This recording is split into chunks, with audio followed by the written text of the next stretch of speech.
Hi, welcome. This is Dr. John DeMartini. This is one of the most amazing and inspiring shows that you can listen into. If you want to be on the edge of your seats, if you want to open up your heart, if you want to expand your mind, and you want to meet incredible people, stay tuned because you're just about to experience a transformative radio show that will change your life. And you're listening to the Dr. Pat Show that's coming up right next.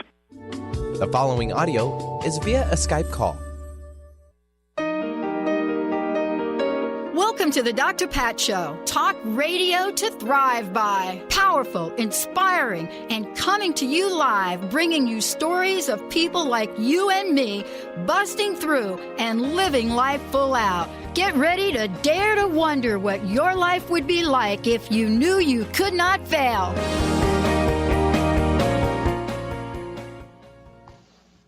Hey, everybody. Welcome, welcome, welcome. What a great show we've got for you now. And we got three copies of Patrick's book to give away.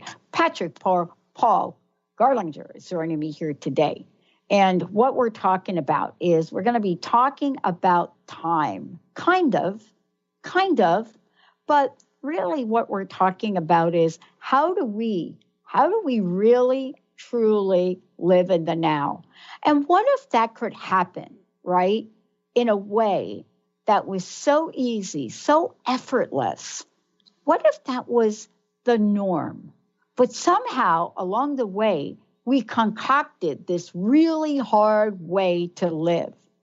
And that's what we're talking about today. I'm so thrilled to be introducing all of you to, first of all, Patrick, because I'm Pat, this is Patrick. So I have to say Patrick, so we don't confuse everybody by saying like Pat and Pat. But for all of you out there, bending time, the power to live in the now. There's a reason that idea is important. Today, get ready, because we're going to have a few little visitations along the way. What happens when you have a spiritual awakening?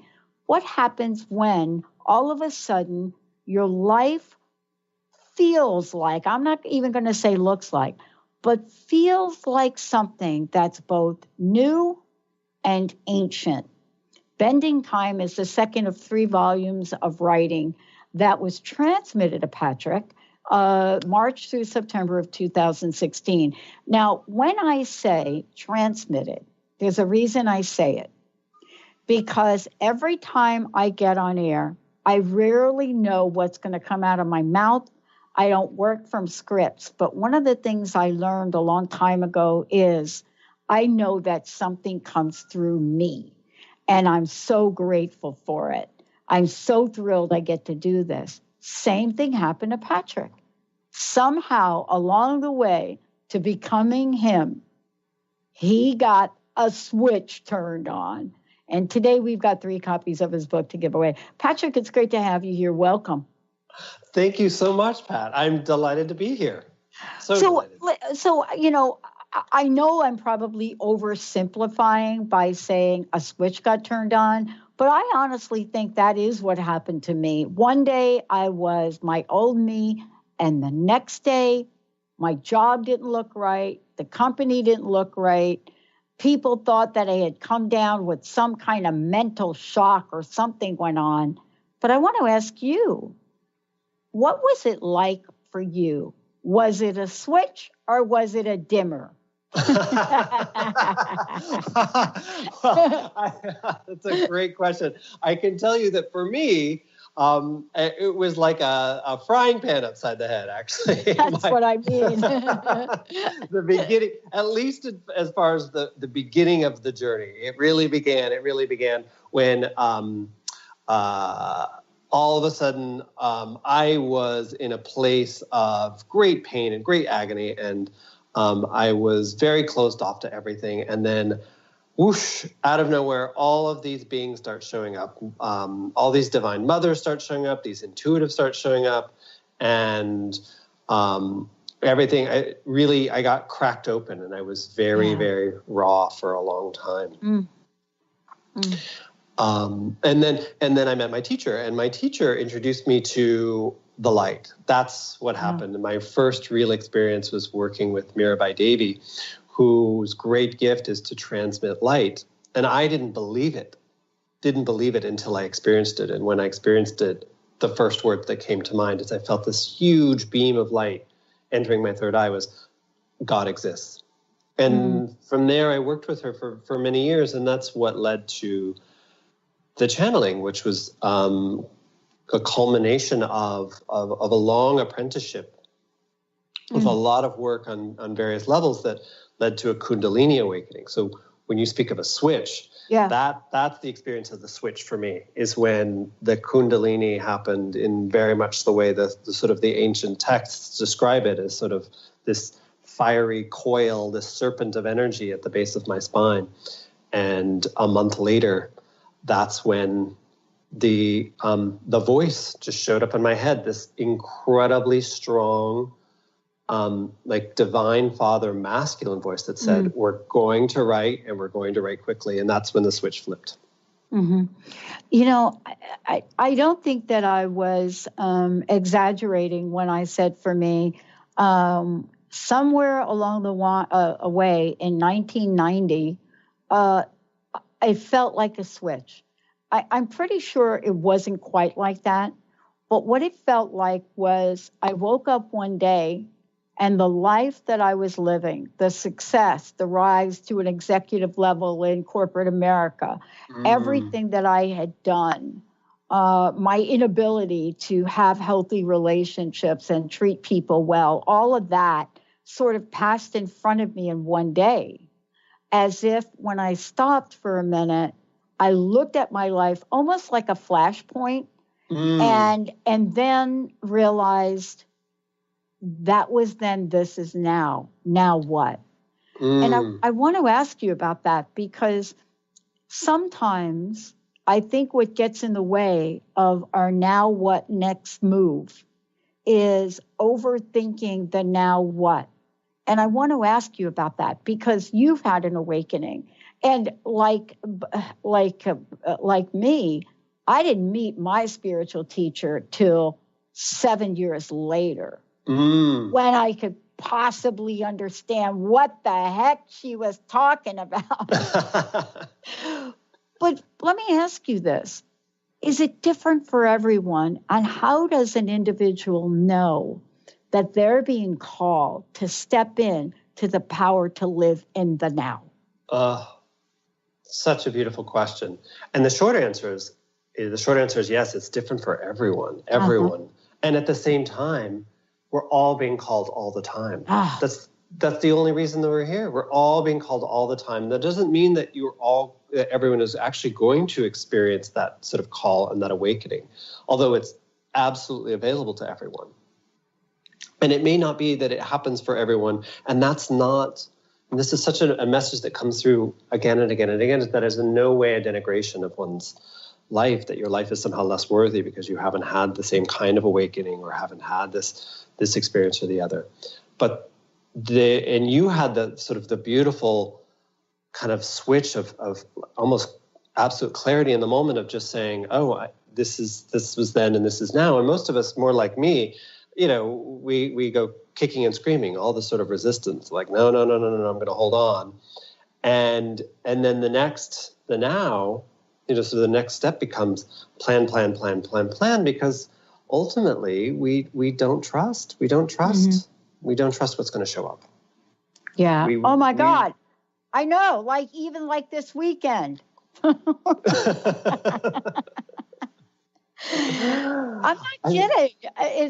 It seems to me. All right. So we're going to talk about how this book came to you. Actually, all three of the books, but somehow along the way, people that listen to you and I get emails from our listeners. By the way, we have the best listeners on the planet. They are just amazing. They are the rock stars of transformation, But somehow, I guess I don't talk about fear enough to let folks know sometimes I am scared, shaking and quaking in my boots some days. Right? Absolutely. Yeah. I just don't stay there for a decade, Patrick, anymore. I don't stay. Well, do you feel it? Do you really feel the fear? Oh, yeah. You just inhabit it. Yeah. Right? I mean, you feel it and you're like, this is fear. Yeah, Hi, fear. I'm like, Hi, old friend. I know you well. Yeah. I've been with you before. And most of us don't feel fear. We think we feel fear, right? We feel the beginnings of fear. We feel the beginnings of fear and the feeling that arises, and then we're running off to a story or we're running off to planning. We're doing everything to avoid feeling fear, which is really kind of itchy and electric. And I really encourage people to get to know how fear feels. Because when you feel it, I don't know in your experience, when I experience fear and I just feel it, really just inhabit it in my body, it just dissipates. The reason I want to talk about is so much in the book I want to talk about. But this idea of recognizing, my friend calls it the enemy, but this idea of recognizing it helps me move beyond the illusion of failure. See, because, when I think about things, and I love the chapter in the book that's called Beyond Winning. Yes. I love this. When I think about things like that, just because I don't acknowledge it doesn't mean that it's not there. And I want to talk with you about this when we come back, because I don't think it's the fear so much as it is the belief about the future around that feeling. And I want to talk with you about that, because if in fact we came to the reality of there not being ever any loss, okay, this is a stretch now, not ever any loss, then what does that mean to live every day at the pinnacle of your life? Let's take a short break. I know Patrick knows about this. And then we're going to tell you how this book was actually written. But what do you think there is beyond the field of right and wrongdoing? There's winning. No, actually, he didn't say that. Let's take a short break. Everybody, we'll be right back. Have you ever wondered if there's a way to heal the deep, hidden inner issues, wounds, beliefs, and traumas? The journey into spiritual healing engages people in all areas of their lives to heal themselves and others. Tune in each month on Transformation Talk Radio as Dr. Jaffe brings conversations of healing of body, mind, and spirit as he merges the excellence of traditional medicine with the beauty of spiritual healing. For more information about Dr. Jaffe, this show, and his work, visit drjaffemd.com. TheAngelLady.net. TheAngelLady.net. TheAngelLady.net. 1-800-323-1790.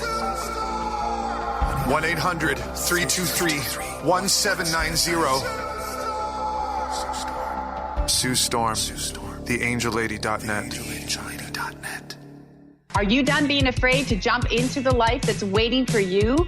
Are you ready for a real shift? I invite you to tune in every Tuesday with me, Tracy L., on the Tracy L. Clark Show, where we will teach you how to live your extraordinary life. At 8 a.m. Pacific on Transformation Talk Radio, where I will provide the tools and the steps needed to help you transcend perceived limitations and move forward with an extraordinary life. For more information, visit me at tracylclark.com. Did you know that all of the shows on the Transformation Radio Network are available as podcasts to stream or download? Really? Check us out. Go to transformationradio.fm.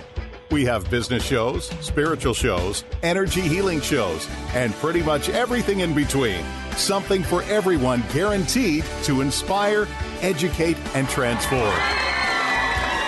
We are transforming the world, one listener at a time. How would you like increased health and vitality? How would you like to avoid the onset of disease as well as slow the aging process? This is all possible through a simple, safe, and natural process.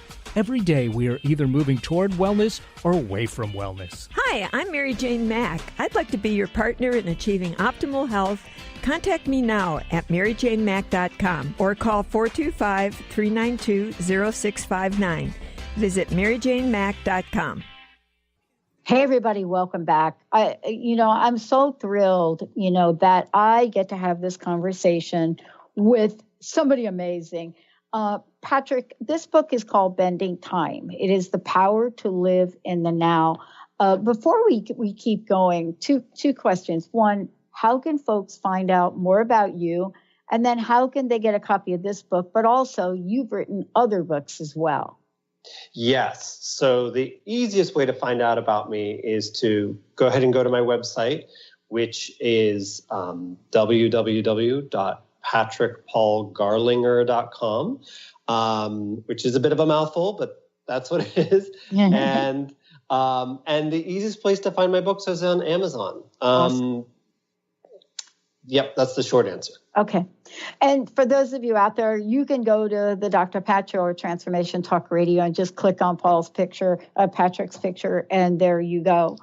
We are going to give away 3 copies of this book, Bending Time. And let's go ahead and give away the first copy, Benny. 1-800-930-2819. 1-800-930-2819. Patrick, before we get into the questions here, during the break, I was talking to you a little bit, and I said this before as well. Sometimes I get on air, and I never know what I'm going to say. I don't have a script. And 15 years ago, when I first started doing that, getting behind a microphone and connecting with our fabulous audience was like coming home. You've written these books kind of in the same way.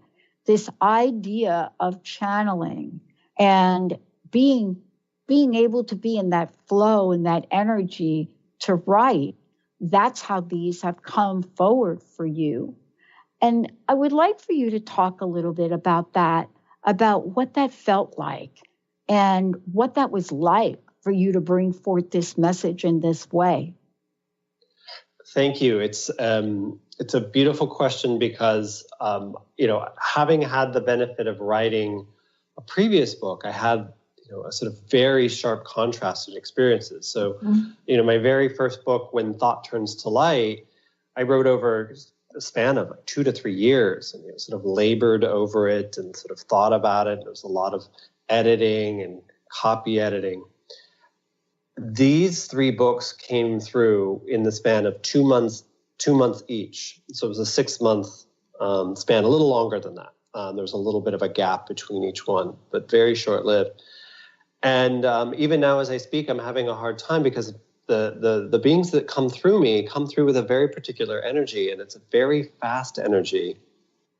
And it always feels to me like almost like it's raining on the top of my head. It feels like little drops of energy on my crown chakra. And I have a hard time sort of articulating in the normal language that I would normally articulate in. So it came through so quickly, and I was honestly just writing it as quickly as I could, and it would happen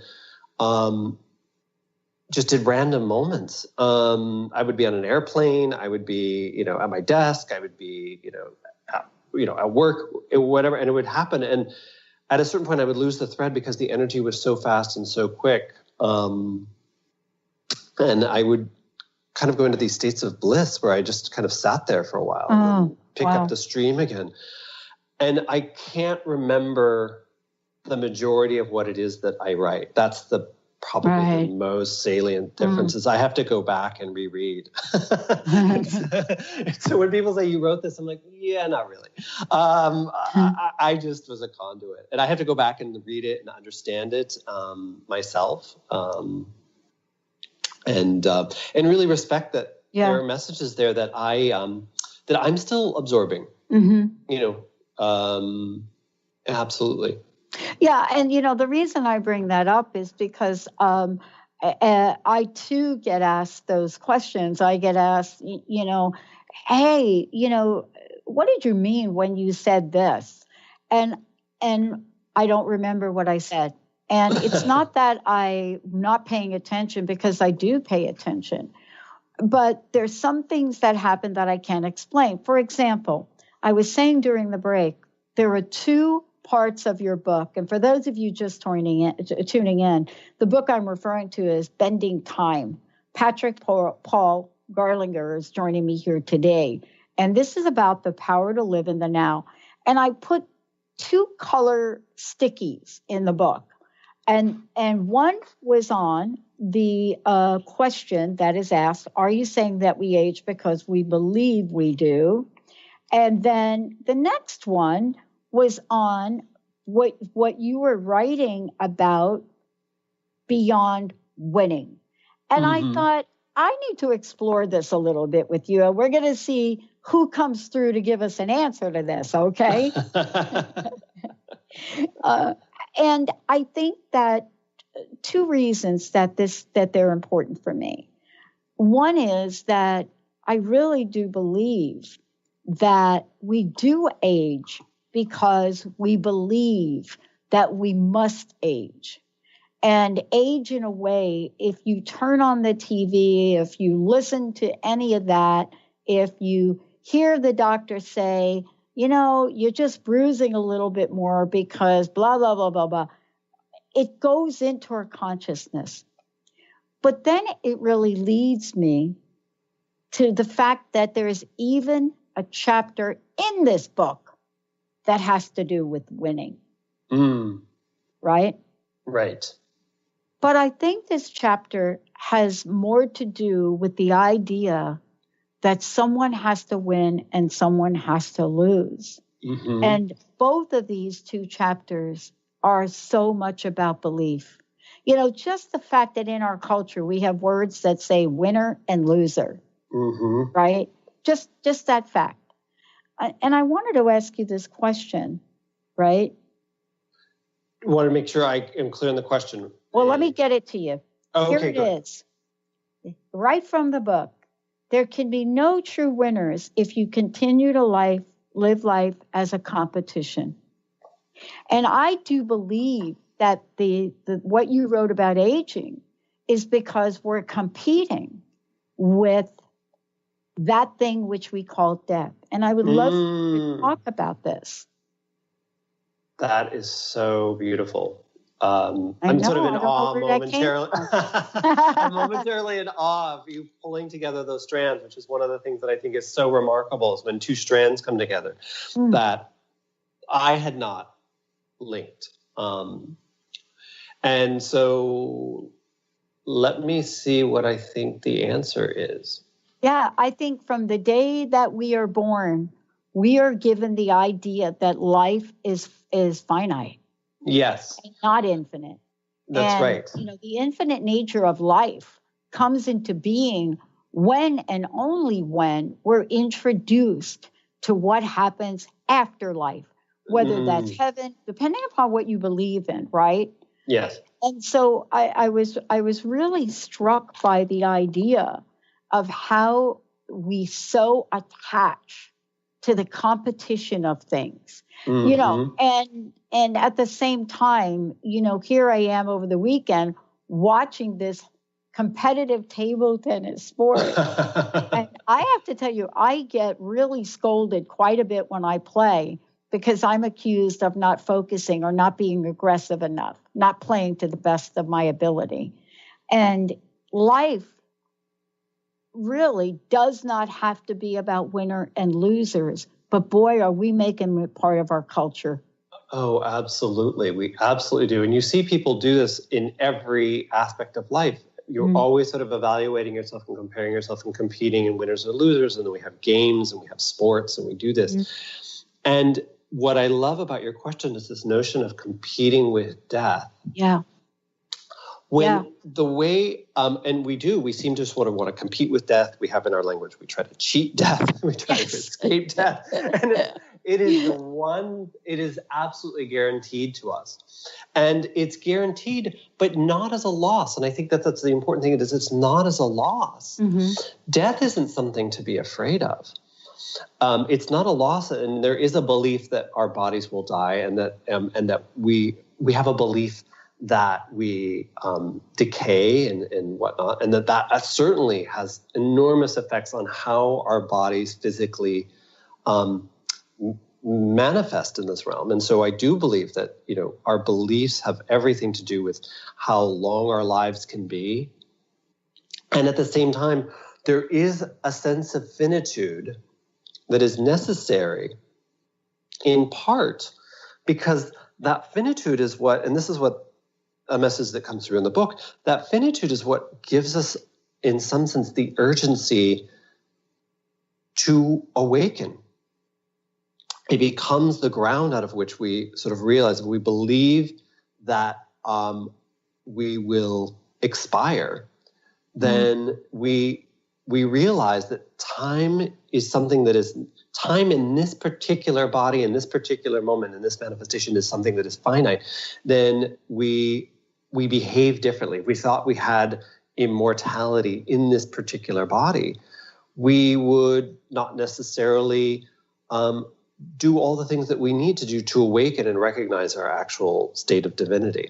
But what you pointed to, which I thought it was really beautiful, is there's a way in which both you could think of life and games or sports as that, just games, and that we have an endpoint only to have an endpoint that gives rise to something new. I mean, if you played a game and you had no way to end it, you could say we'd play for 2 hours. That could be a way to end it. But if you have a way to end it, it's not about meaning somebody won and somebody lost, but just a convention for opening to a new possibility, then that's the way to think about death. Death is death is not to be feared, just respected as sort of the endpoint from which a new possibility arises for all of us. Yeah, wow. I want to take a short break, and of course, we're going to give away a second copy of the book. And when we come back, I want to talk with you, Patrick, about aligning with new life streams as a way to turn thought to light. Thought to Light, which is the other book you wrote. Yes. But what is it if we could align with new life streams by literally transmuting that mental, let's just call it frequency, to something else, right? How often do we transmute fire to smoke?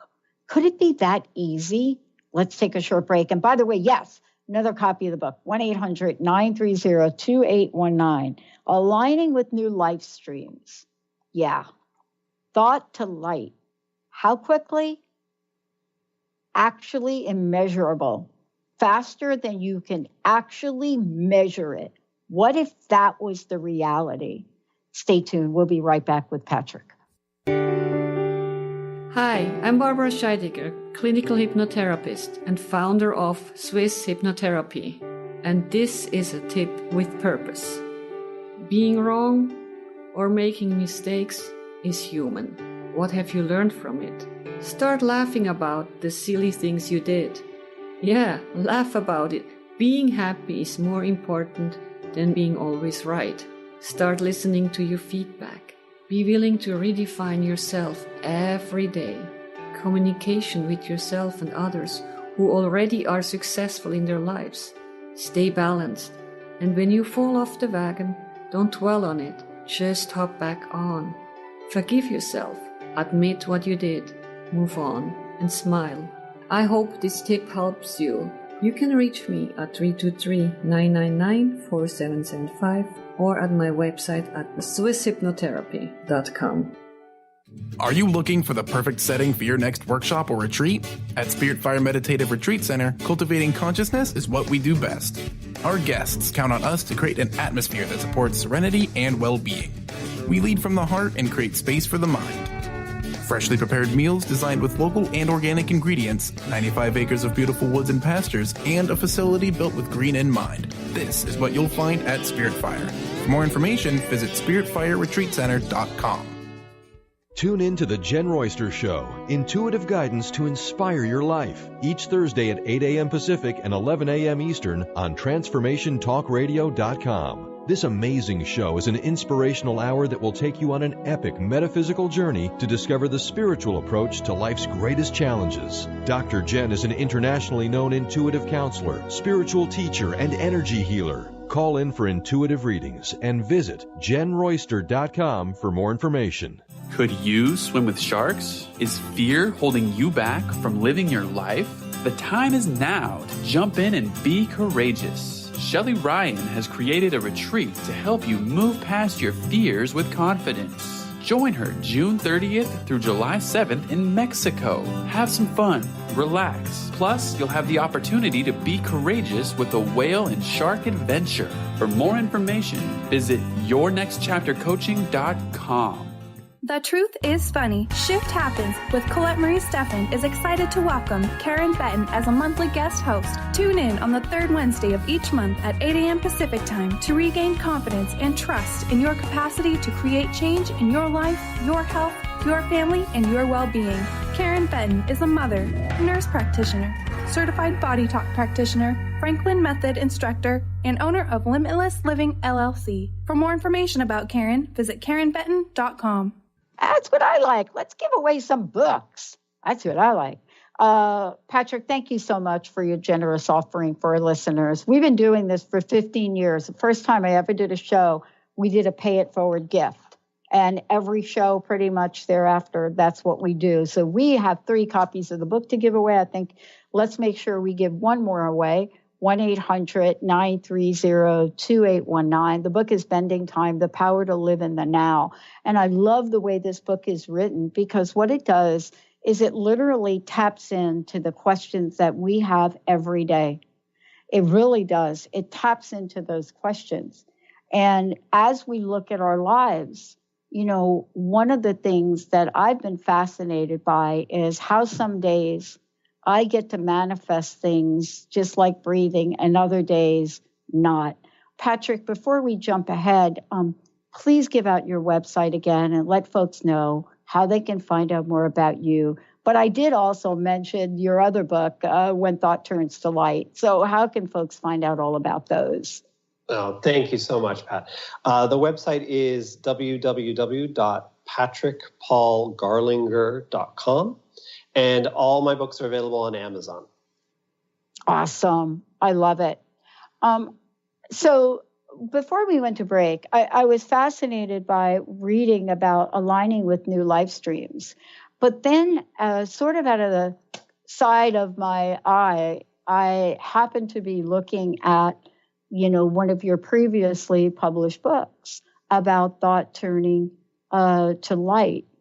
And I thought to myself, thought turning to light, aligning with new life streams, and bending time, what do all 3 of these things have in common? And what do they represent to have life be everything that we can imagine it to be, and then everything that we can't possibly imagine it to be? That's my question to you. How do those 3 things relate and help us get to this place of life streaming? Life streaming. So how do, when thoughts turn to light, new life streams, and I think I missed the third piece. Bending time. And bending time all come together. Yeah. Okay, beautiful. So I'm just going to let this come through really quickly. And the answer, first of all, is the fact that each of us needs to understand that we are all in divine creation all the time. We're always manifesting. And we are all frequency. And if you understand yourself to be frequency, then you understand that everything that is in your life is not separate from you. This is physics. This is energy. It can't be any other way. We're all energy. And so when what appears in your life is something that you think, this is not me, this isn't what I want something else, then right away your thought there is one that there's something wrong, that there's something out of place, that I want this person to go away. And the book's message around aligning to new life streams, which dovetails with bending time, is precisely that whatever shows up in your life, whatever shows up in your life is something that you are connected to and is there for your awakening, for your higher purpose. And so to embrace it as that, even the most difficult things, even the most difficult people, you ask yourself, where am I connected to this person? There's a sense of responsibility and of remaining in that moment with that person, as opposed to saying, you know what, I want to cut out all the toxic people in my life. Yeah. That's a very common thing. I'm going to cut them out. This is sort of an intellectual cut, as opposed to, why am I connected to this person? Why am I connected to this person on an energetic level? And how can I align with some other frequency that allows something else to come in? That's the alignment part. And that, go ahead. Well, the thing that I love about this is, and this was what I was just talking about this in the last hour, you know, one of the things that I'm learning now is if I have a practice, and I was sharing what my practice is, to just be in gratitude. And for me, it's as many times a day as I need to think this, I think, thank you, God, thank you, Spirit, thank you, universe. It plays like a broken record in my mind. And I've actually had to learn that as a little mechanism, almost to the point where it's not thought anymore. So I don't, you know, at first I had to think it so that my mind could capture it. And, you know, like learning a skill. And I would think it and I would say it. Then I would just think it and not have to say it. Then after a while, it wasn't a thought. It was almost as if it was this abstract blip, right? And my question really, too, is about this idea of looking at these life streams as maybe at first there are some things we have to change. You know, maybe there are some things we have to learn, you know, to attune, let's say, you know, attune to yourself and attune to that. And, you know, I learned that phrase a number of years ago studying with Jean Houston when she talked about having a quantum partner. And at first I thought that's bizarre. And then the more that time went on, it's more about an attuning. It's almost about looking at the frequency we want to have show up in life as. And then how is it that we can come to that place of alignment with that? And I find this fascinating because, you know, we are talking about light and we are talking about looking at how we want to show up in light. And yet, at the same time, we almost don't know what's possible. Do you see what I mean? I mean, this book came to you.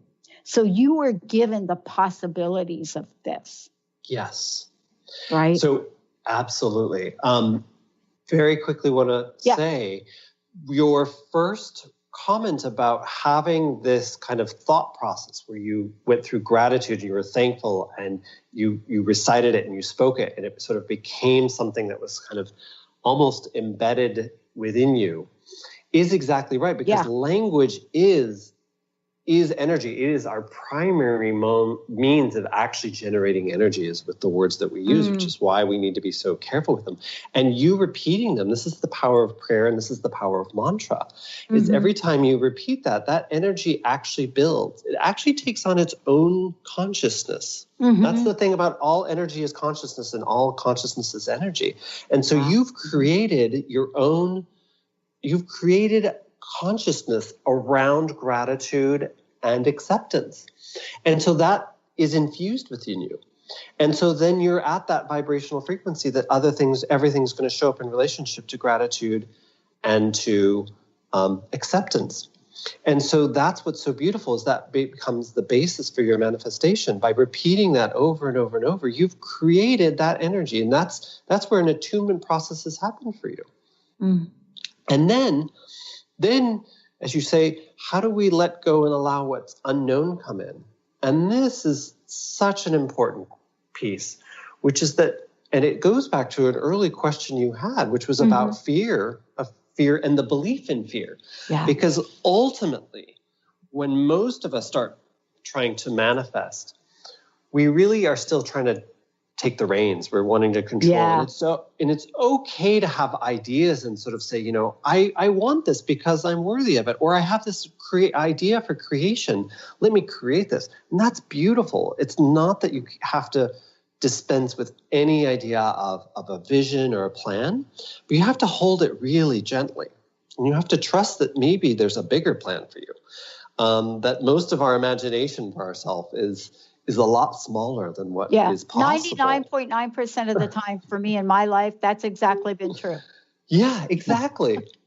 And for me, the most miraculous stuff is when it just shows up and you're like, wow. And that comes from, again, cultivating this, and this is where there's an attunement process of cultivating a real belief and to go back to that word, a real belief that in fact, everything that is coming to us right now is for our highest good. And when you continue to practice that and focus on all that is good in your life with gratitude, with acceptance, and with a belief that there's more, that you are entitled to more, that you're worthy of more, then that's what starts to show up in ways that you couldn't imagine. And it's a slow process. I wouldn't say to somebody who's in very dire circumstances that their only response is to look at their life and say, well, this is wonderful.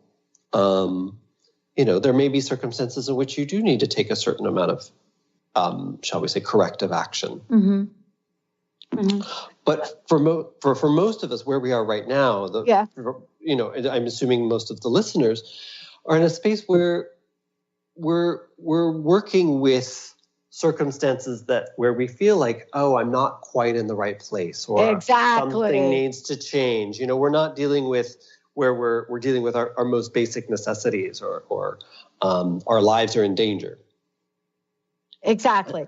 However, this is really, though, understanding the idea and calling into place bending time.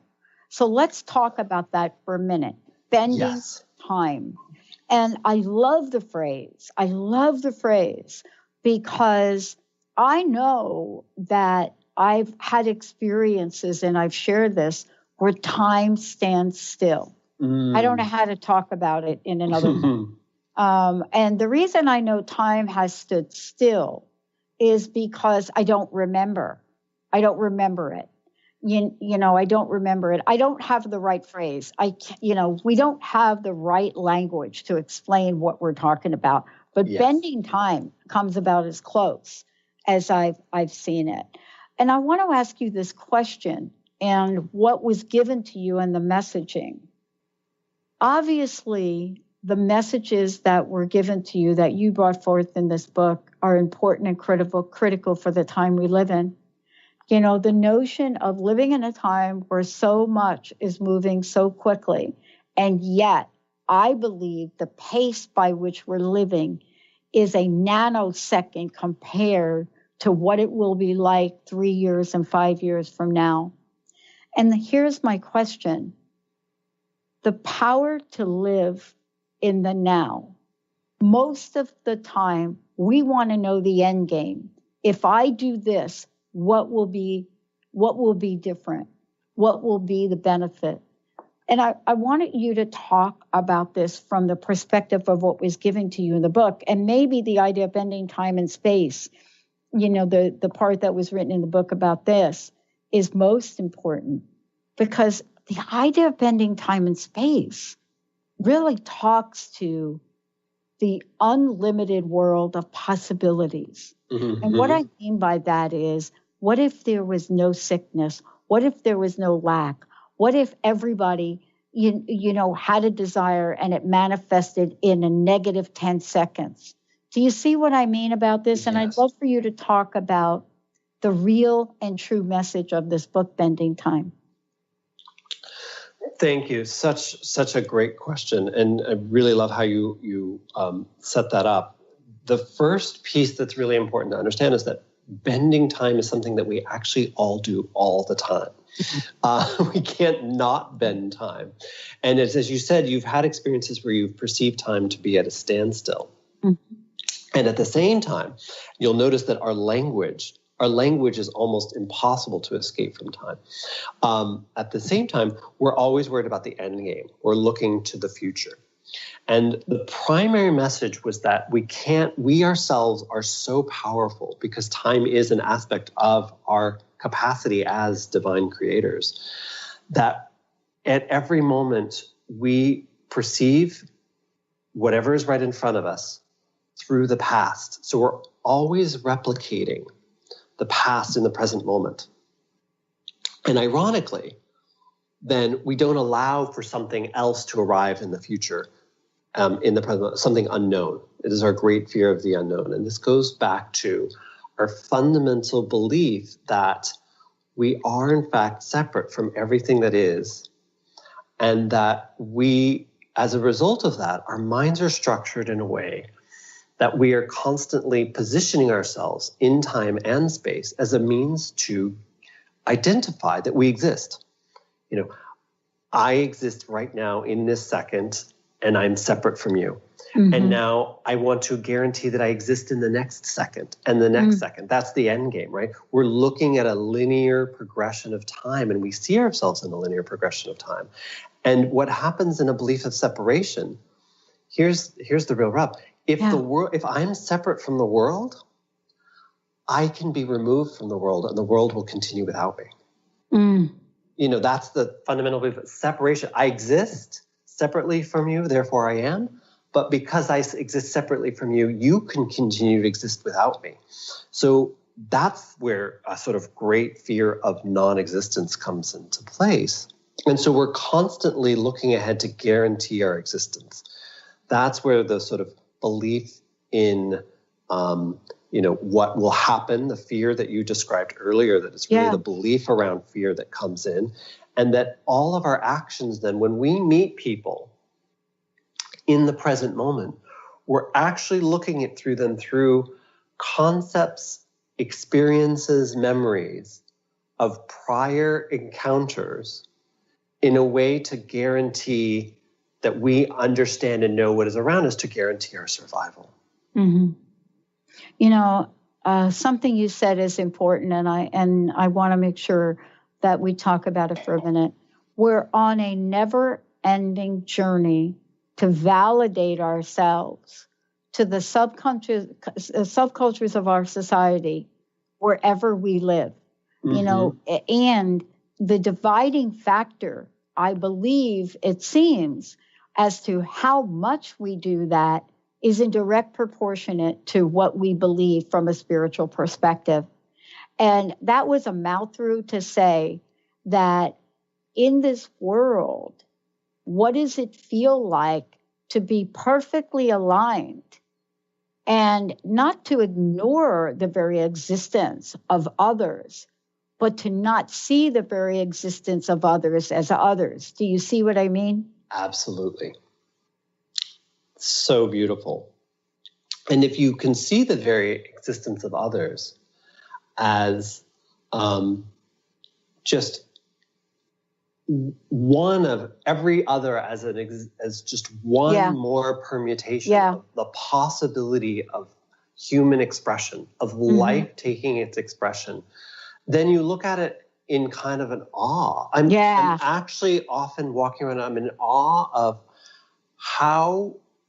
the billions of people, how different we all are. And yet we're all made of flesh and blood, of earth and light, and we have life in us. And yet we all look so different in ways that takes on meaning, when the only meaning it should really have for us is kind of the awe that it should inspire of the multiplicity of life.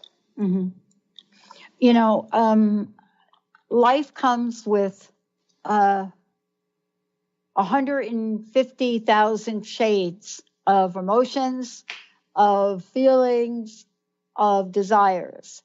And yet at the same time, let's talk about what happens when none of that becomes relevant anymore. And I don't mean death. I mean when we can wake up every day and not call it a day. Yeah. To just be in this place of knowing that this is the moment that I'm in, and this moment that I'm in, I'm going to experience it fully. And I want to ask you about that as you talked about bending time. And thank you so much for today. Oh, no, thank you. You used a word just now, fully, and that is a word that comes through in the book constantly. We're constantly talking about fullness. That is the word that the guides use with me, that they want to speak. This is the word that we use. This is the word that we use. Fullness is the word that we use to describe actually what is present at every instance. The world is full every instant, and then it takes form. It takes form that we identify and then we layer with our ideas and values. But at every second, the world is reborn as infinite possibility.